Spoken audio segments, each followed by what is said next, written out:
प्रभु यीशु मसीह के नाम में आपको अनुग्रह, शांति और आशीष मिले। लियोनार्डो डा विंची, इसको ज़्यादातर लोग जानते हैं। इस बहुत मशहूर व्यक्ति को। और ये 1452 में,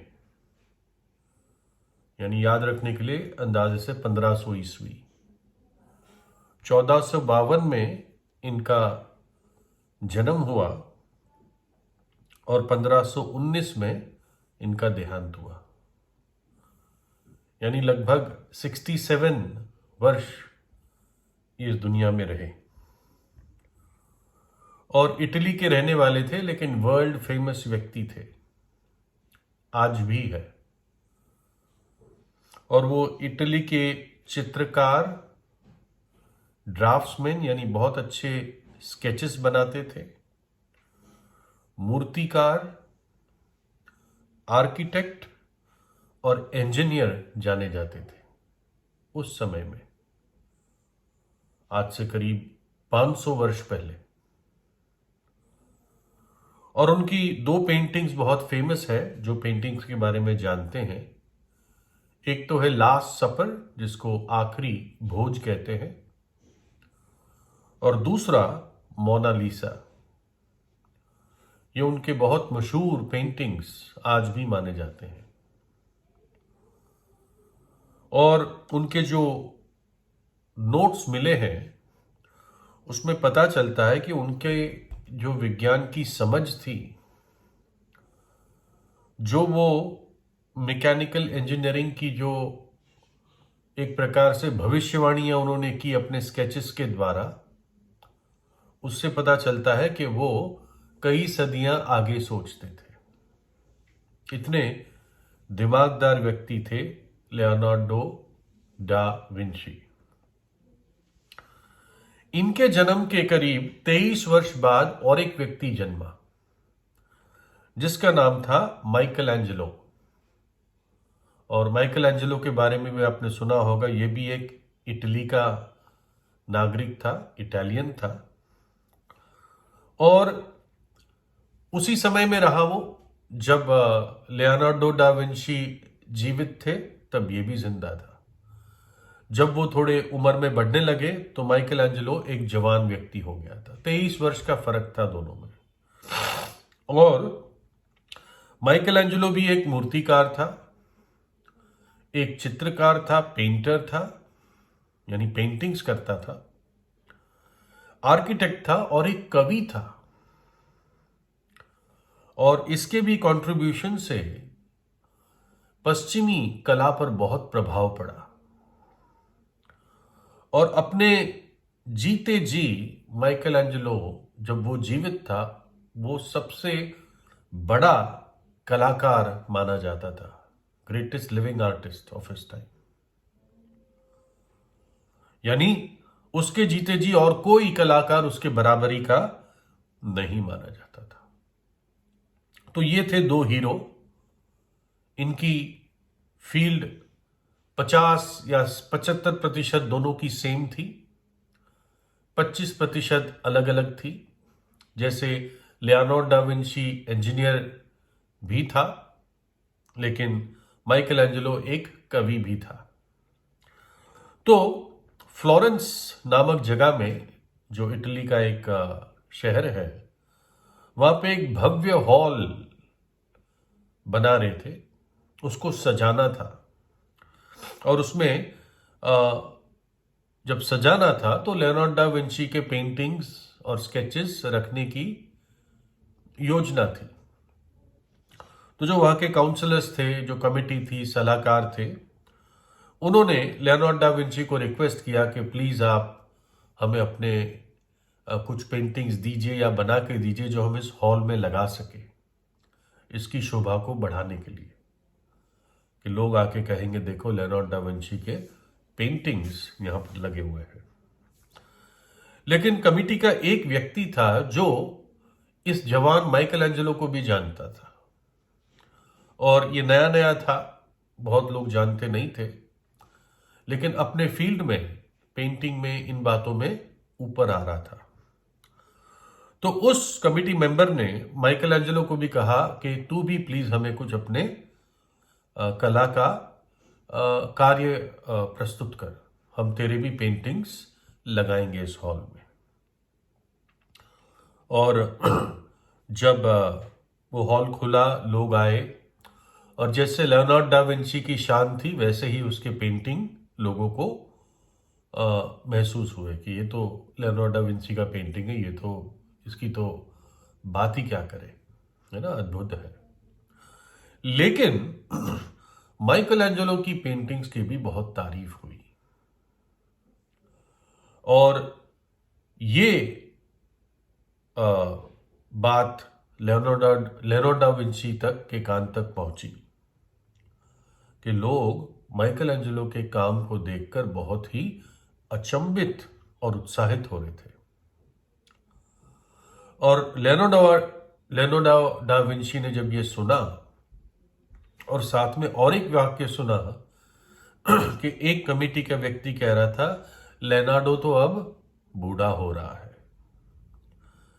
इन दो बातों के कारण लियोनार्डो डा विंची अपने बाकी जो साल थे जीवन के बड़े शोक और दुख के ग्रहण में उसने बिताए। जैसे होता है ना, सूर्य ग्रहण, चंद्र ग्रहण होता है तो कैसे परछाई आ जाती है, तो माइकल एंजेलो की जो बढ़ती हुई शान थी, तारीफ थी, एक उदय होता हुआ सितारा था, उसका ग्रहण लियोनार्डो डा विंची पर पड़ा एक प्रकार से, और वो दुखी रहने लगा। कारण क्या था? ऐसा थोड़ी था कि वो पूरे मनुष्य के इतिहास में मेरे से बढ़कर कोई व्यक्ति नहीं आ सकता, लेकिन कारण कि जो जड़ देखते हैं तो पता चलता है वो कारण थी ईर्ष्या, जेलसी, डाह, कि मेरे से कैसे अच्छा हो सकता है, मेरे काम से बढ़कर इसकी तारीफ कैसे हो सकती है।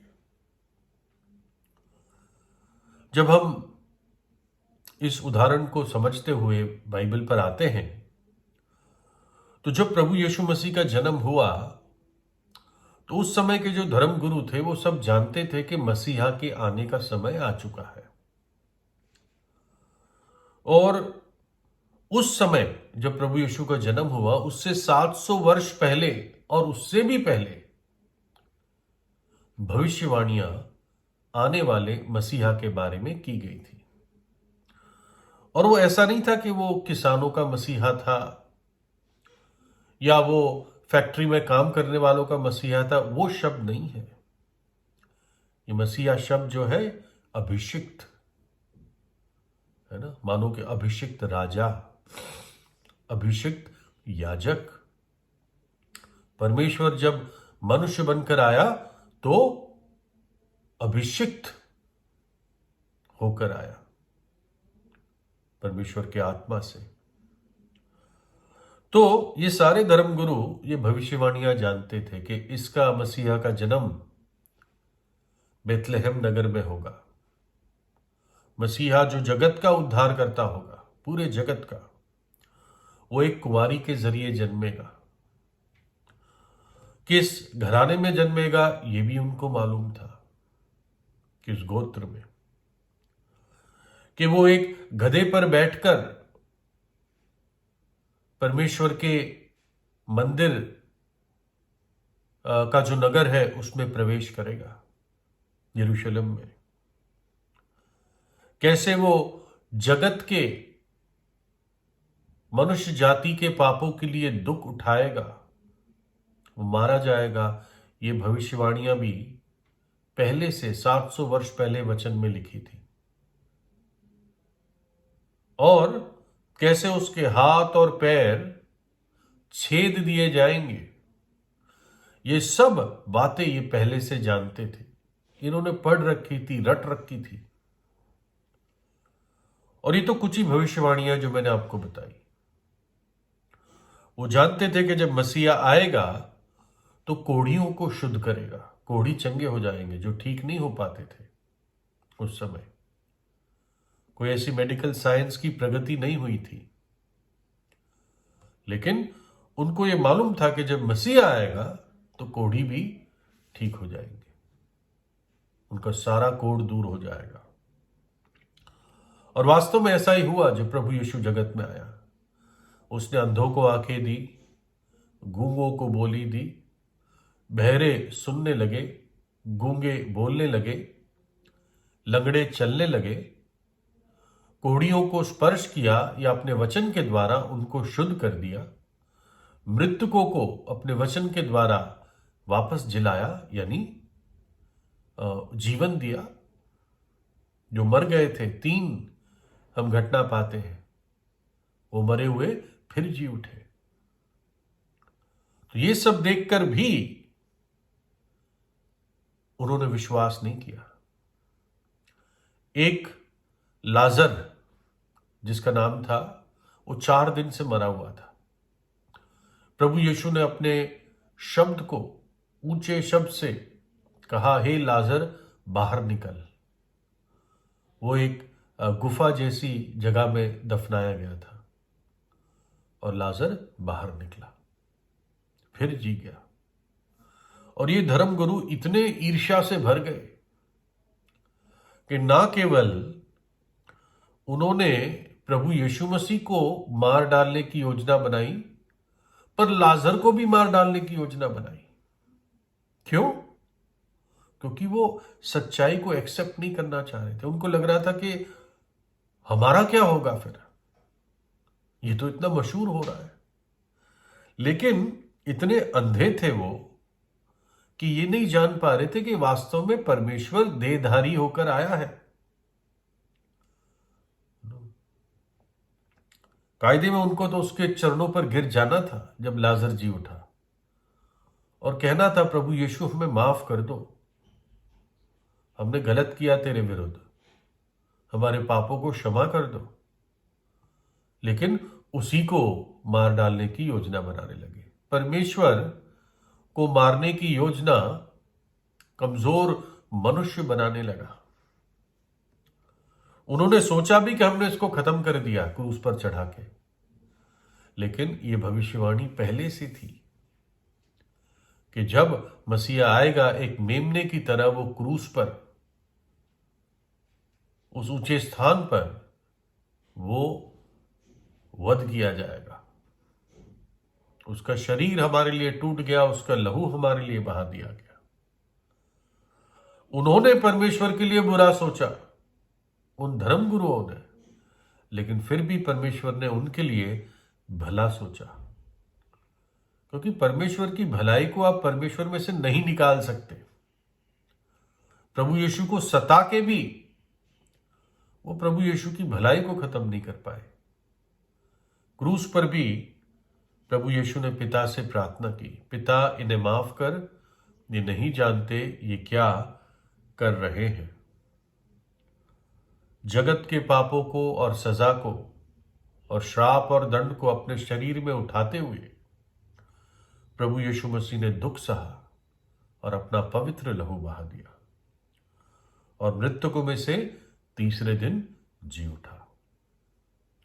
और उन धर्मगुरुओं पर 7 बार हाय उनको पड़ी, लेकिन उनको भी प्रभु यीशु ने मौका दिया, उनके लिए भी विनती की कि इनकी आंखें अंधी है, नहीं जानते ये क्या कर रहे हैं, पिता इन्हें क्षमा कर। लेकिन उनमें से कुछ लोगों ने विश्वास किया, उन धर्मगुरुओं में से भी, लेकिन कई थे जिन्होंने विश्वास नहीं किया और पापों की मजदूरी अपनाना उनको ज्यादा बेहतर लगा। पापों की मजदूरी क्या है? भयानक नरक का दंड, है ना। एक पाप भी मनुष्य को नरक ले जाएगा, एक पाप भी। ईर्ष्या का पाप हो, डाह का पाप हो, कोई भी पाप क्यों ना हो। तो हम लोगों को कितनी क्षमा की आवश्यकता है। कितने असंख्य पाप एक व्यक्ति अपने जीवन में कर देता है। मैं अपने पिछले जीवन को देखूं, प्रभु यीशु मसीह के आने से पहले तो मैं तो गिनती नहीं कर सकता। इसलिए एक ऐसे बलिदान की आवश्यकता है जो हमारे सब पापों के लिए सक्षम हो, और वो बलिदान प्रभु यीशु ने दिया। वो कीमत क्रूस पर उसने चुकाई, है ना।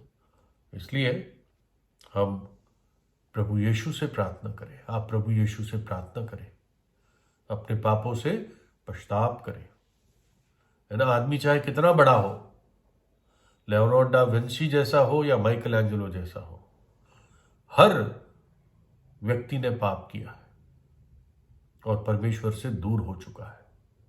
और प्रभु यीशु मसीह अनंत जीवन देने के लिए आया, उद्धार और पापों की क्षमा देने के लिए आया, कि मनुष्य आने वाले भयानक प्रकोप से और दंड से बच जाए। प्रभु यीशु आपको आशीष दे।